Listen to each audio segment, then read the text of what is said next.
Not long ago, Muda of Kabali and his warriors took over Ratoa, a once free town, now enslaved. The Fenins living there were frightened. They prayed to the gods and goddesses of old, but none would come to save them. Instead it was Rask, the so-called forgotten god, that brought Muda and his horde to justice. I traveled here to Eesla from the main continent, trying to escape the war that was brewing between King Ingvar's Obsidian army and Lord Kazai's Onyx army.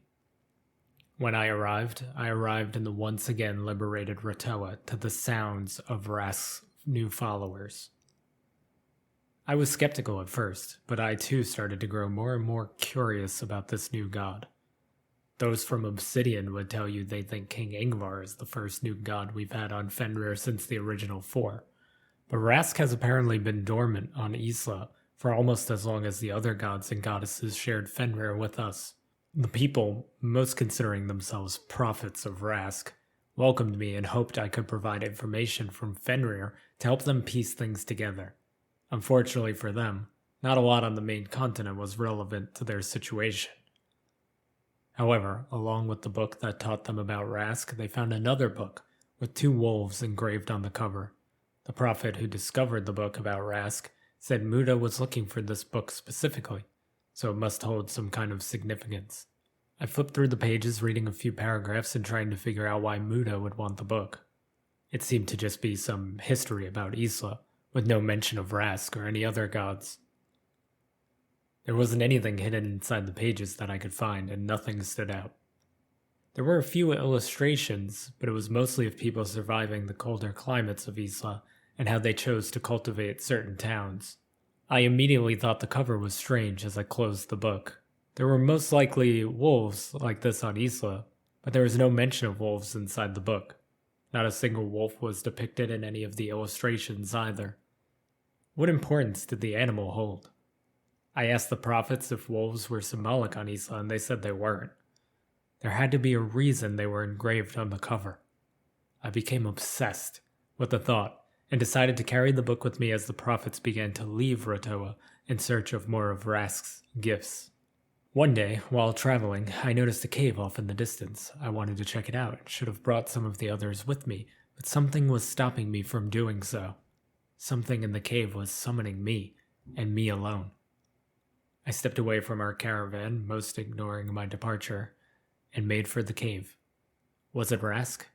Did the forgotten god summon me to this place? The cave wasn't big at all, but I still entered it cautiously. Perhaps one of the wolves would be waiting for me inside. I was almost right.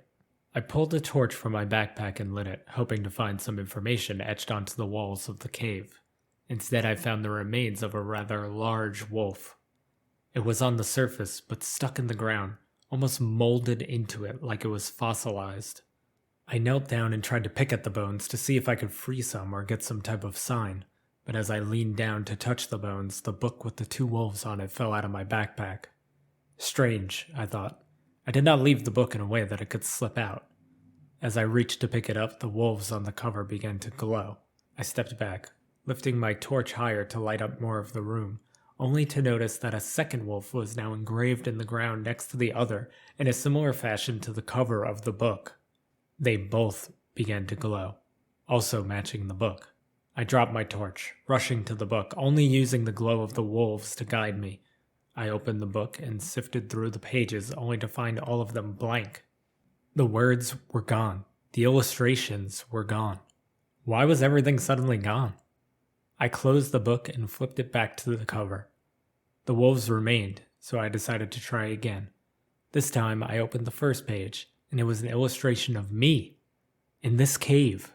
The wolves on the ground. The illustration continued to draw itself as if the book was possessed by some artistic phantom. I returned to my torch, placing the book next to it and patiently waiting for it to tell me my own story. The final addition to the illustration of me in the cave were the wolves, finally added to the book as they should have been from the beginning, surrounding me in the illustration.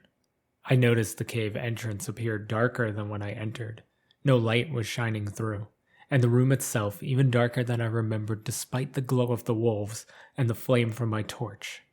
I swallowed hard, my hand shaking as I reached for the torch. As I raised it, illuminating the room, I saw them. The wolves.